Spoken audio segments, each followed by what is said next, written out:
had a video about the Upshaws in the chamber for a while. Here's what the script looks like. Maybe one day I'll make that video, but this video is for me to talk about the newest part 5 of the Upshaws. This show has parts, but it also has seasons. It's confusing, and why I hate it. I don't actually hate it, I just don't think it measures up to the other parts, seasons. If Mike Epps and Wanda Sykes could avoid ethering me, I'd appreciate it. Please don't do me the way Cat Williams did Wanda Smith. I do a really nice broccoli. They like my broccoli, and they I really do like the show, I promise. It's actually one of my favorite shows right now. I just think I could have done better. Please.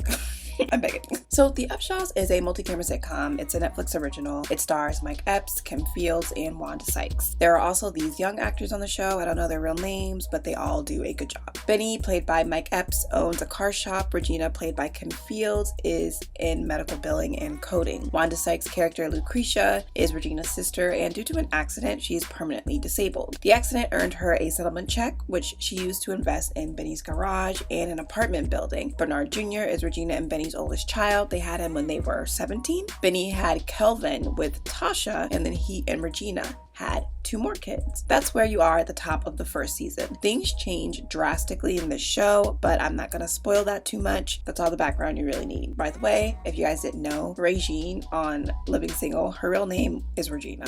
So same universe? I don't know. We get some Gabrielle Dennis every now and then, which is great. We get her man, who is this actor. I don't know his name either, but I know I always think about how handsome he is whenever he pops up. We get some people at the garage. We get some people at Regina's office. I think they could make their side characters more compelling, but we've got a decent cast. It's clear that producers Wanda Sykes, Mike Epps, and Regina Y. Hicks wanted the show to be real and diverse. The Upshaws are a blended family, and they have to do some work surrounding how they incorporate Kelvin into their family dynamic.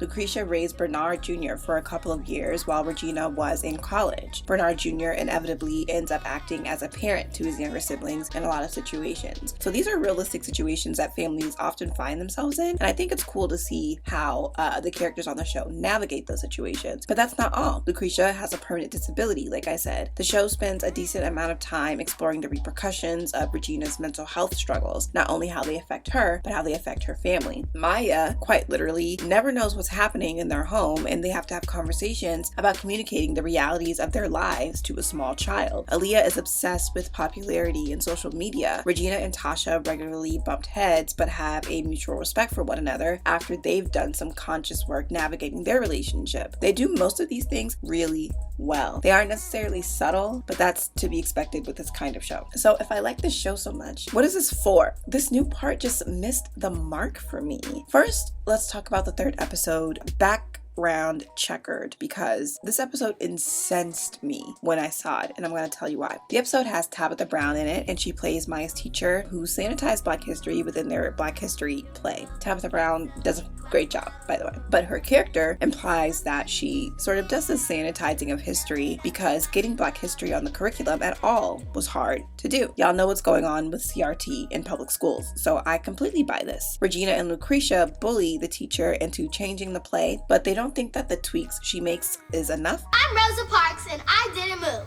Hey folks, there's no seats in the back. What kind of tweak is that? So Lucretia gets on stage to give her own sanitized version of Black history.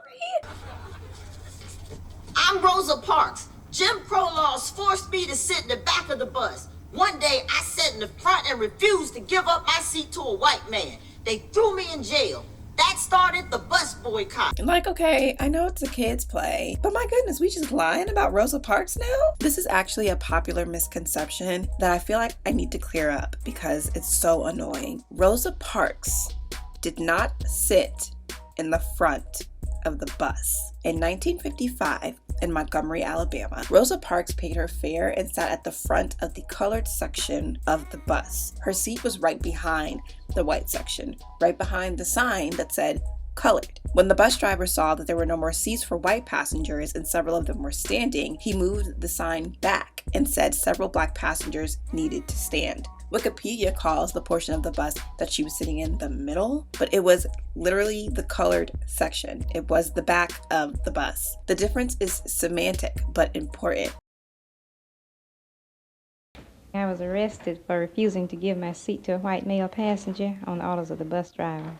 The bus was organized with racial segregation, the white passengers to the front and the colored to the rear.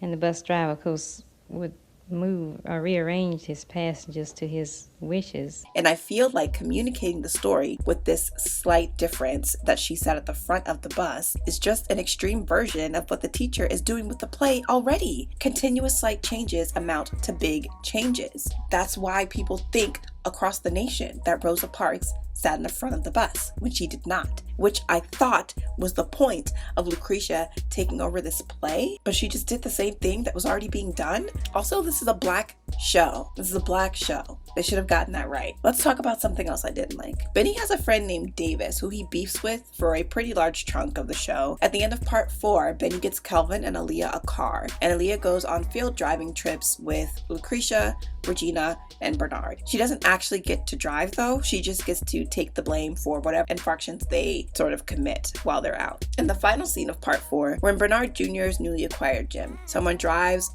Aaliyah and Kelvin's car through the wall, and it's revealed that it was Aaliyah who was driving with Davis. To be clear, Davis has been trying to regain Benny's friendship at this point, but Benny was good off him. And I'm not going to talk all about why, but know that Benny doesn't mess with Davis at this point in the show. They are not cool. So what would possess Davis to agree to give driving lessons to Benny's underage daughter without Benny's knowledge? On top of that, in part 5, he and Davis are just friends again. They're just...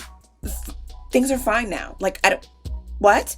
They mentioned a few times that Aaliyah drove through the wall, but not that Davis was with her while she did it. Not that Regina and Benny didn't know that she was with Davis. Not that Davis went behind his ex-friend's back to give driving lessons to that friend's underage daughter. Am I crazy? Aaliyah actually calls attention to this in the show. Like, what the fuck is going on? And then Tasha and Noah break up because Noah overhears Tasha say that she didn't want to marry a broke man. But like, that's been Tasha's attitude the whole time. The first time she tells Benny about Noah, she mentions the kind of car he drives. Tasha likes consumerism. That's incredibly clear. So she makes a little quip about marrying a man with money to her baby daddy, who she has a fraught relationship with, and Noah kicks her out. Very strange. Like, it's clearly being said in jest. Even if you think it's not funny, just tell her that shit ain't funny.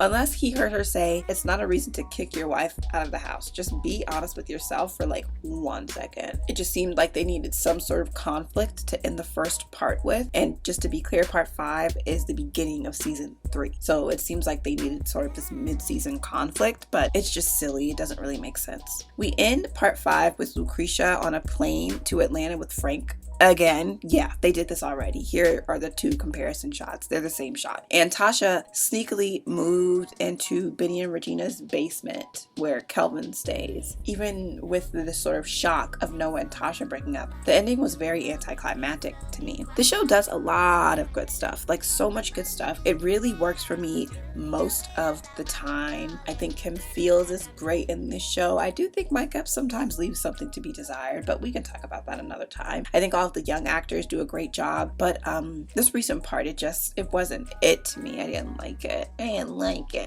hope the next part, which is the latter half of season 3, is going to be better. Part 5 was serviceable. It just wasn't as good as the other parts. That's it. Bye.